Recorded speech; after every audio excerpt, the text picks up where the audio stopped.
Nou maar toe, die einde van dag 2 by die Ubaro Interunie 2026 en wat 'n suksesvolle dag. Ons het hom afgeskop met die Hoogland spele waar manne sak gedraai het, waar manne natuurlik bo geskiet het, daar was byl gegooi. Ons het golf gehad wat hier op die veld was aan hierdie kant. Die manne het hulle gate uitgeniet. En toe het ons natuurlik die rugby gehad. Dis altyd 'n hoogtepunt by die Ubaro Interunie en dan laaste maar nie die minste nie, dan eindig ons dit met die toutrek om te kyk al 10 spanne aan elke kant.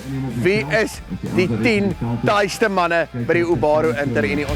Hierdie jaar se Geesbeker gaan aan niemand anders nie as die Constantia Tiere!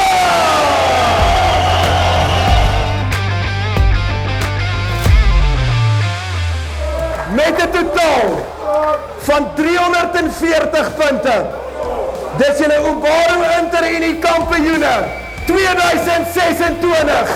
Kom ons hoor dit vir niemand anders nie as die manne van Naboomsvlei, dis Bosveld.